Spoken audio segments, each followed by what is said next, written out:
না, নাহিদের কথা বলার আগে আমি একটু তাসকিনের কথা বলবো। আসলে তাসকিন স্টার্টটা দিয়েছিল, যেভাবে টির পরে এসে বোলিং শুরু করেছে, ওই 4-5 ওভার স্পেলটা আসলে মোমেন্টামটা আমার দিয়েছে, ফলোড বাই নাহিদ রানা।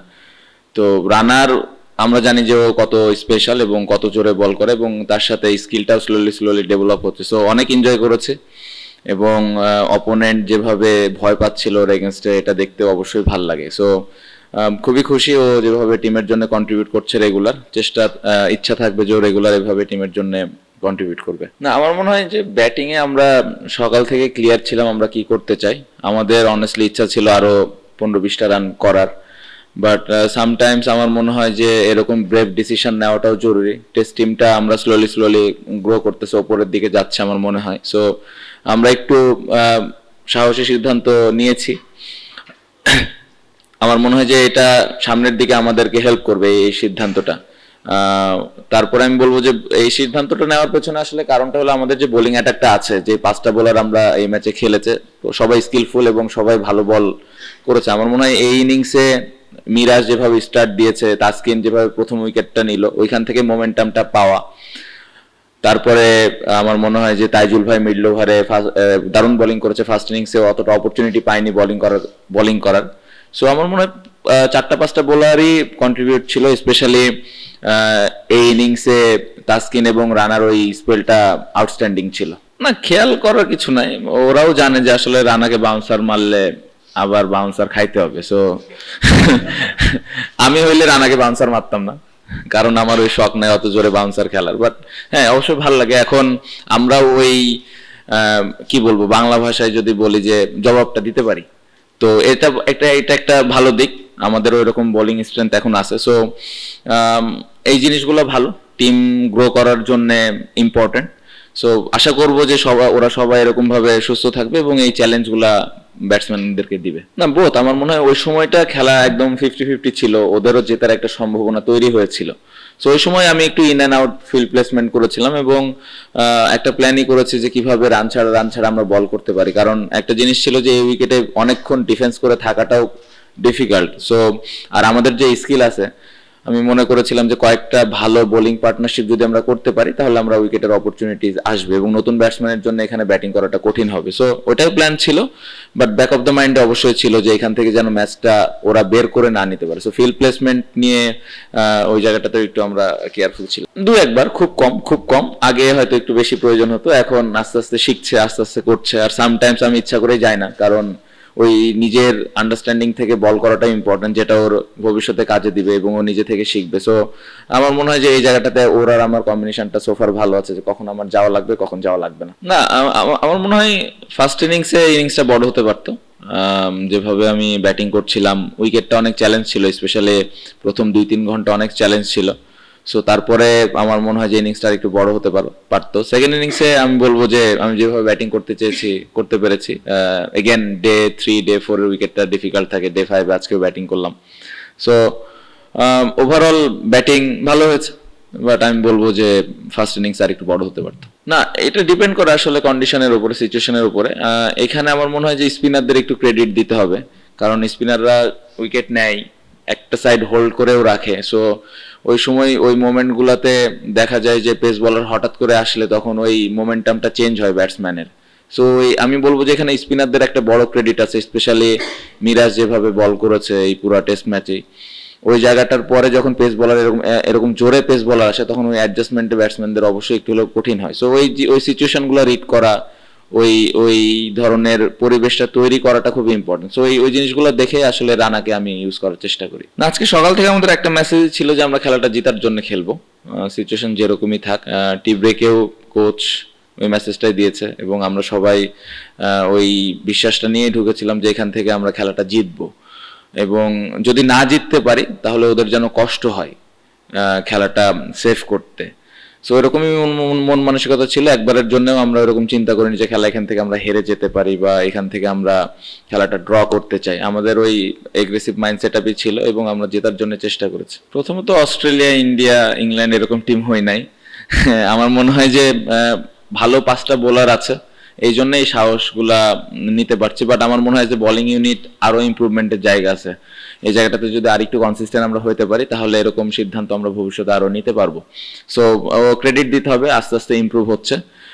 আর রানার বিষয় যেটা হয়েছে যে ওই সময়টা আমি বলতেছিলাম যে যেহেতু উইকেটটা একটু ড্রাই ছিল, ও যত জোরে বল করবে, বলের কন্ডিশনটাও ভালো ছিল এবং লাইনটা কিরকম হতে পারে এই বিষয়টা নিয়ে আলাপ হয়েছে এবং ভালোভাবে এক্সিকিউট করতে পেরেছে। এখানে একটু মুশফিক ভাইকে ক্রেডিট দিতে হবে, কারণ উনি রানার সাথে অনেক কনভারসেশন ওই সময় করছিলেন কিভাবে বল করলে বেটার হয়। সো এখানে মুশফিক ভাইয়ের মতো মানুষ যদি মাঠে থাকে ওই হেল্পটুকু হয়ে যায়। সো এখানে মুশফিক ভাইয়ের অনেক বড় একটা ক্রেডিট আছে।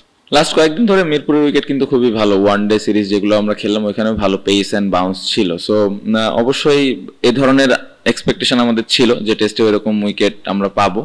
খুবই ভালো লেগেছে যে ডে 5-এ এসে রানা এবং তাসকিন ভাই উইকেট নিয়েছে। নর্মালি ডে 5-এ এসে হয়তো স্পিনাররা একটু বেশি উইকেট নেয় মিরপুরে, ডে 5 আসলে খেলাই যায় না, বাট এটা একটা নতুন জিনিস। ভালো লেগেছে যে পেস বোলাররা ডে 5-এ এসে উইকেট নিয়েছে। না, এই টেস্ট ম্যাচে সব থেকে আমার মনে হয় যে আমরা যে ডিক্লেয়ারটা করেছি এটা অনেক বড় ডিসিশন ছিল, যেটা নর্মালি আমাদের টিম কখনো করে না এইভাবে। সো এই জিনিসটা আমাদের ভবিষ্যতে কাজে দিবে এবং এই জিনিসটা, এই সিদ্ধান্তটা হয়তো ভবিষ্যতে আমাদেরকে আরো কনফিডেন্স দিবে যে এখান থেকে এইভাবে ম্যাচ জেতা সম্ভব। সো এটা আমি বলবো যে সব থেকে নতুন একটা জিনিস হয়েছে পুরো টেস্ট ম্যাচ। না, একটা জিনিস বুঝতে হবে, গতকালকেও আমি এই বিষয়টা শুনতেছিলাম যে আমরা স্লো ব্যাটিং হয়েছে বা মমিনুল ভাই স্লো খেলেছে বা যারাই ব্যাটিং করেছে একটু স্লো হয়েছে। একটা জিনিস বুঝতে হবে যে আসলে উইকেটটা কিরকম, কন্ডিশনটা কিরকম, অপোনেন্টের বোলিং অ্যাটাকটা কিরকম, ওরা কিরকম বল করছে, এই জিনিসটা একটু বোঝাটা ইম্পর্টেন্ট। এবং গতকালকে যখন খেলাটা ছিল তখন আমাদের রানও করতে হবে, আবার উইকেটও থাকতে হবে। আদারওয়াইজ আমরা যদি অল্প রানের মধ্যে আউট হয়ে যাই তাহলে ওই টিম আরামে হয়তো জিতে যেতে পারে। সো ওই সবগুলো সিচুয়েশন কিন্তু রিড করে ব্যাটিংটা করা হয়েছে। আমার মনে হয় যে এই টেস্ট ম্যাচে কেউ স্লো ব্যাটিং করেনি, কন্ডিশন এবং অপোনেন্টের স্ট্রেংথ অনুযায়ী আমাদের যেভাবে ব্যাটিং করার দরকার ছিল আমরা এক্স্যাক্টলি ওভাবেই ব্যাটিং করেছি। আজকে সকালে আমাদের প্ল্যান ছিল যে কিভাবে আমরা আরেকটু বেটার স্ট্রাইক রেটে রান করতে পারি।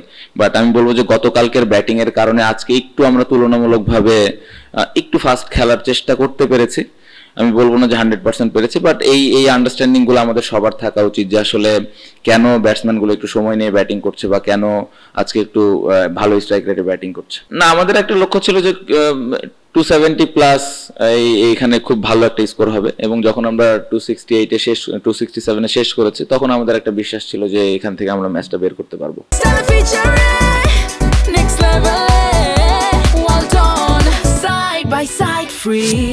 না, আমার মনে হয় যে বল রিভার্স রানা একটু সারপ্রাইজিং। আমি লিটন স্পেশালি পিছনে থেকে মানে আলাপ করতেছিলাম যে বলটা এইভাবে ভেতরে আসবে রানার বল, এটা আমি আসলে আমরা দুজনেই এক্সপেক্ট করিনি।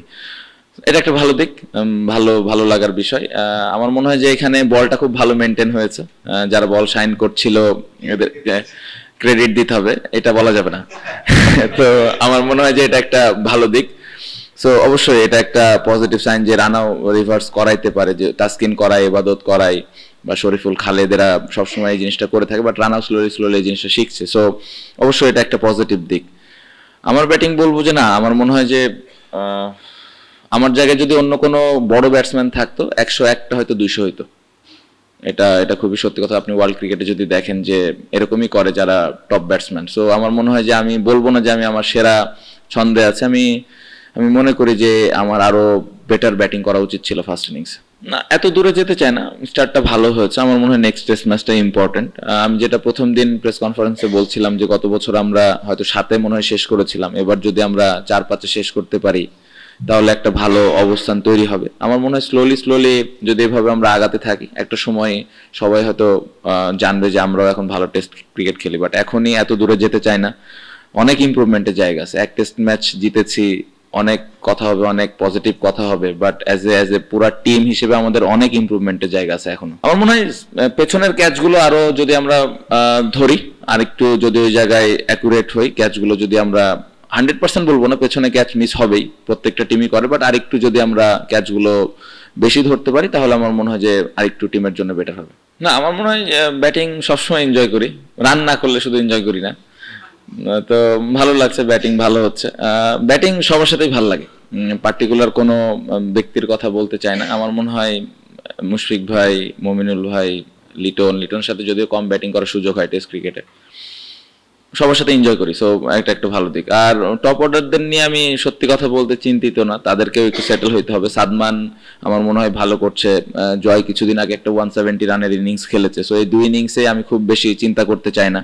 আর কন্ডিশনটাও চ্যালেঞ্জিং ছিল, অপোনেন্টের ভালো পেস অ্যাটাক, সো সব মিলে আমি আমি মনে করি যে কঠিন তাদের জবটা, বাট হ্যাঁ ওরাও আস্তে আস্তে আমার মনে হয় যে কনসিস্টেন্ট হবে। না, পেস বোলাররা ভালো করছে, এটা একটা ভালো দিক। স্পিনাররা সবসময় ভালো করে আমাদের যে কোনো কন্ডিশনে, সো স্পিনারদের উপরে বিশ্বাসটা তো আগে থেকে আমাদের ছিল। পেস বোলাররা এখন আস্তে আস্তে ওই রেসপন্সিবিলিটিসটা নিচ্ছে, সো এটা একটা পজিটিভ দিক।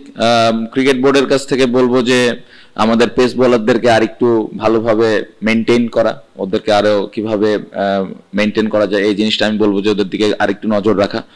এবং আমার মনে হয় যে যারা পুরা টেস্ট টিমটা আছে বা টেস্ট শুধু খেলে তাদেরকে আরো একটু কিভাবে অপরচুনিটিস দেওয়া যায়, আর একটু কিভাবে ইম্পর্টেন্স দেওয়া যায়, যে তারাও আসলে এই টিমটার অনেক বড় একটা জায়গা জুড়ে আছে। নর্মালি আমরা ওয়ানডে টি-20 নিয়ে অনেক কথা বলি, অনেক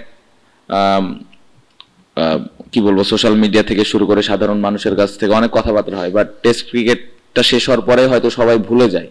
সো এই জায়গাটা থেকে আমি বলবো যে আপনাদের কাছ থেকে এবং ক্রিকেট বোর্ডের অনেক রেসপন্সিবিলিটিস আছে যে তাদেরকে আর একটু বেশি ইম্পর্টেন্স দেওয়া। না, ডে 5 হিসেবেও অনেক যে উইকেট খারাপ হয়ে গেছিল তা কিন্তু না, সত্যি কথা। এই এই 10টা উইকেট নিতেও আমাদের বোলারদের অনেক কষ্ট হয়েছে, সো এটা একটা ডিফারেন্ট এক্সপেরিয়েন্স। বাট আমি বলবো যে বোলাররা ভালো জায়গায় বল করেছে, ক্রেডিট তাদের দিতেই হবে।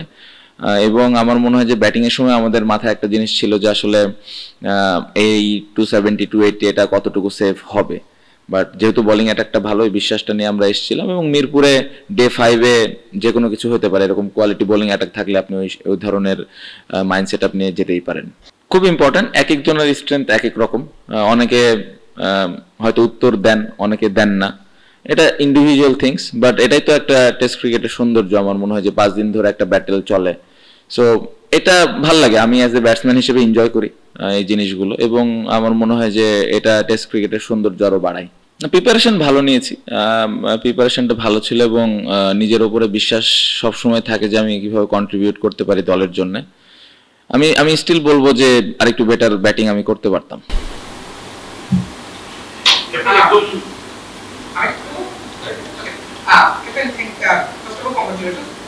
দুটো জিনিস আমি আপনার কাছ থেকে অনেকটা জিনিস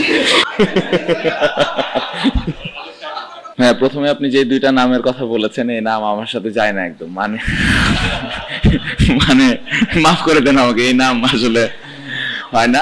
আমার মনে হয় যে ব্যাটিংটা আমি এনজয় করি। আমি যখন ব্যাটিং করি আমি একজন ব্যাটসম্যান হিসেবে চিন্তা করি ক্যাপ্টেন্সি, টস করা কাজ, ফিল্ড প্লেসমেন্ট করা, বোলিং চেঞ্জেস, এগুলো তো মাঠের ভেতরে। বাট আমি যখন ব্যাটিং করি আমি একজন ব্যাটসম্যান, আমার দায়িত্ব রান করা, সো ওইভাবে আমি চিন্তা করতে পছন্দ করি। না, আক্ষেপ বলবো না, আগে যেটা চলে গেছে চলে গেছে। আমার মনে হয় যে আগে হয়তো হয়নি, কারণ হয়তো আগে কিন্তু আমাদের এরকম পেস বোলারও ছিল না। এখন পেস বোলাররা ভালো করছে, স্পিনাররাও আসছে সাথে, সো আমার মনে হয় যে ভালো বোলিং অ্যাটাক থাকলে আপনি যে কোনো ধরনের উইকেটই আপনি বানাতে পারেন অপোনেন্টের স্ট্রেংথ অনুযায়ী। সো যেটা চলে গেছে ওটা নিয়ে চিন্তা করার কোনো আর মানে হয় না। আমার মনে হয় সামনের দিকে আমাদেরকে আগে যেতে হবে স্লোলি স্লোলি। আমার মনে হয় ওরা ওদের রেসপন্সিবিলিটিসটা নিয়েছে খুব ভালোভাবেই। আমার মনে হয় এই টেস্ট ম্যাচের সব থেকে ইম্পর্টেন্ট ছিল যে ফার্স্ট ইনিংসে আমরা কিভাবে ওদেরকে অল আউট করতে পারি। সো ফার্স্ট ইনিংসে এই কন্ডিশনে মিরাজ যেভাবে 5 উইকেট নিল, এটা অবশ্যই ওকে ক্রেডিট দিতে হবে, কারণ ওই সময় ও মোমেন্টামটা আমাদেরকে এনে দিয়েছে। ফার্স্ট ইনিংসে আপনি যদি দেখেন পেস বোলার ওই রকম অত ভালো বল করে নাই, সো ওকে ক্রেডিট এখানে দিতেই হবে যে ও টিমের জন্য এরকম একটা পারফরমেন্স ওই ফার্স্ট ইনিংসে করেছে। এবং আমরা সবসময় একটা জিনিস ডিসকাস করি যে bowling partnership, bowling partnership, bowling partnership. So এই জায়গাটাতে আমার মনে হয় যে তাসকিন এবং মিরাজ ফার্স্ট ইনিংসে ওই সময়টা খুব ভালো করেছে। সেকেন্ড ইনিংসেও তাইজুল ভাই, তাসকিন, রানা, মিরাজ, এরা সবাই ওই বোলিং পার্টনারশিপটা নিয়ে চিন্তা করেছে। সো আমার মনে হয় যে তাদেরকে ক্রেডিট দিতে হবে তার পুরা টেস্ট ম্যাচে যেভাবে বোলিং করেছে।